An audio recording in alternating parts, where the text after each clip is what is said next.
Hi,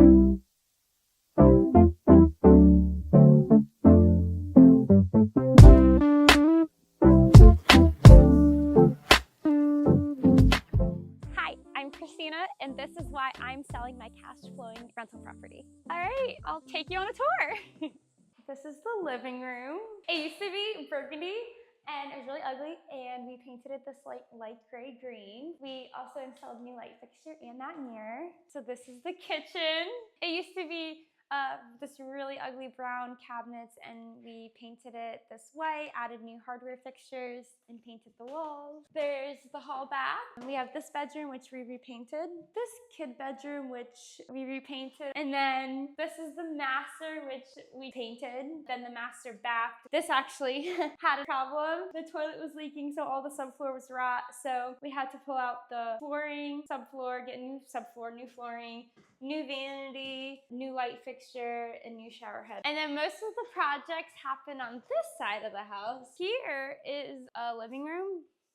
We added this barn door. We also made holes in all of the wall on top of this one and insulated it because we were renting out that section, and this side was going to be another unit, so we didn't want to hear that section. And then we had the barn door here, so we added that door behind it, and we framed it out, and then we closed that door, closed this, and we had insulation and soundproofing panels between it to help. And then in here, this used to be a hair salon from the previous owner. So we turned it into a little apartment, mother-in-law suite. So there used to be like tile here and like a sink. So we had to take all of that out and put new drywall. And then we did fresh paint. And then this actually used to be like a laundry room. So what we did was we framed this out and put a door here, and that's where the hot water heater is. We added a sink, we made a little kitchenette space, and we painted this whole room. These are actually like wood panels, so you can't even tell there's like wood panels. We have like a little double door lock here, and then you can close it off.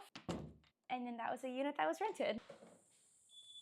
And why I liked this property to begin with was because it had a detached garage apartment, and a tenant came with a house, and I guess he was a really good tenant. So he lives up there, and he still lives up here. And that's how you would get up there. And then we have the pool, which seems cool in theory, but it sucks because when they sold me the house, it was an as-is pool and everything was effed. The liner was tore, and we had to get the liner patched up a few places, and water still just drains. And also we're in a flood zone, so the concrete is shifting, and you can see how it just keeps shifting, and it's cracking in the pool. So this is what the pool looks like right now.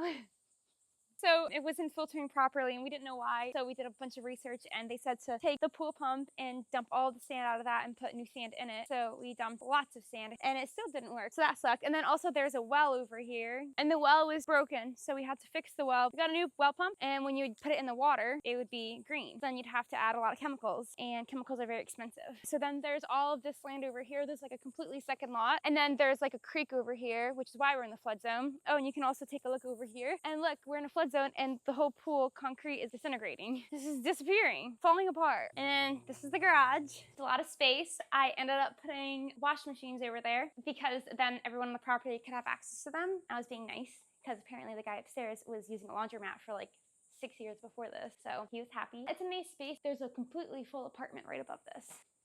I decided to buy this place originally because rewind 6 months before, Chris had bought a property down here, and then we talked about how cool it would be if kind of just house hack your way into our dream home. And house hacking is where you rent out a section of your home, so either a bedroom to roommates, or you have like a mother-in-law suite and you rent that out, and then they're essentially covering the mortgage and you get to essentially live for free. So 6 months later, I found this place and I saw the potential with it, and I saw it had a garage apartment. I was like, okay, that's already rented. I can make another unit, and then this property can cash flow, and just kind of rinse and repeat. So that's why I bought the property. So we build up our real estate portfolio and then get ourselves into our dream home. So I bought the house for $340, and I put 5% down, which was $17K. I actually got a great interest rate during COVID, so I was locked in at 2.625, which I feel like is very unheard of right now. Closing day, I was very excited, except I came over to the house and I was like excited, and then it's like, okay, there's so much that needs to be done, so much work before we can start renting renting this out. So it was a lot, but it was fun. And I was very stressed out going through the process because of course it was my first home and it was gonna be a very big purchase. So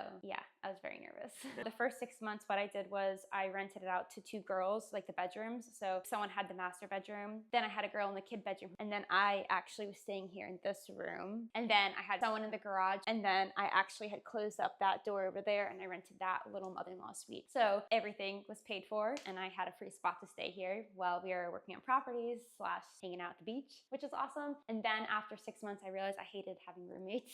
So what we did was we closed off this door right here, and that's when we did the barn door and double door here. And I rented this side out to a group of college boys. And then Chris and I stayed on the other side, and then we rented out the garage. It was a very profitable house. After the mortgage and all expenses, I was profiting between 13 and 15K a year, which is nice to have a place to live for free and to make money. That's cool. So I bought it for $340, and it's currently under contract for $499,900. So $500,000.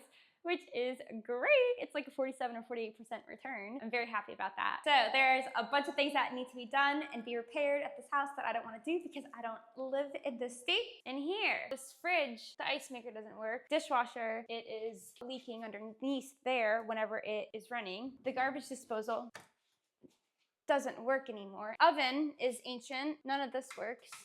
This vent right here, actually. So I was here and I thought I heard little birds chirping. So we tried to open this up to see if there's birds in the vent. Didn't see anything, right? And they stopped making noises. And then throughout the week, we kept hearing them, but in other vents in the house. So I think there might be little critters, maybe mice or something, chirping in our vents. So that's really gross. This thing sometimes gets backed up. The drain line grate is not steep enough for all the water to go through, so it kind of just backs up. There's like random ants that come in this room, like these big black ants. They're not in here right now, but I don't know how they make their way in here, which sucks. And we continue. Okay, come along. This door doesn't really work. It gets stuck. Oh, this one. Nope, there you go. You can't.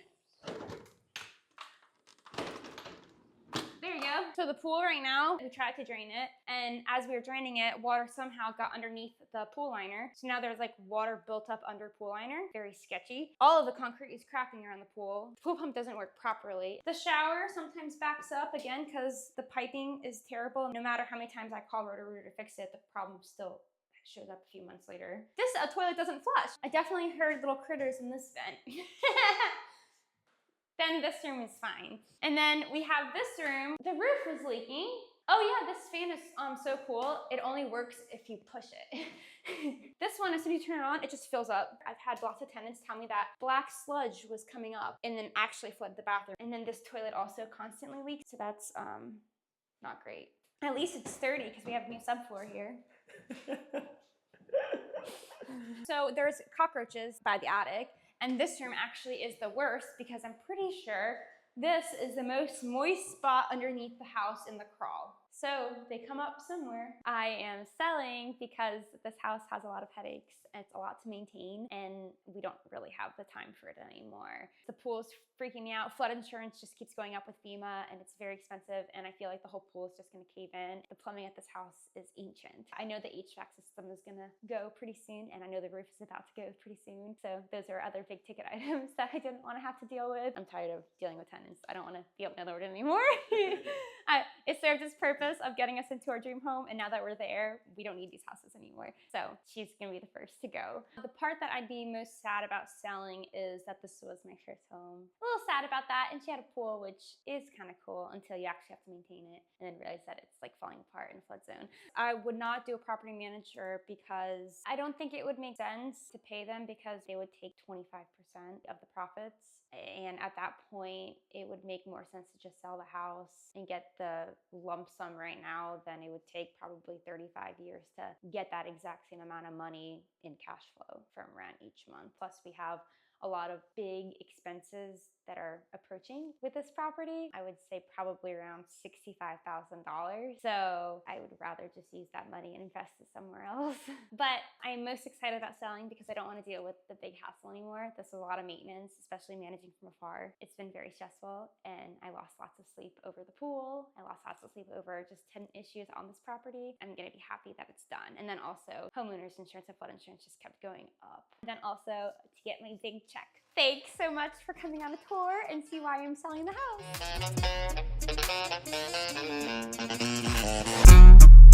house.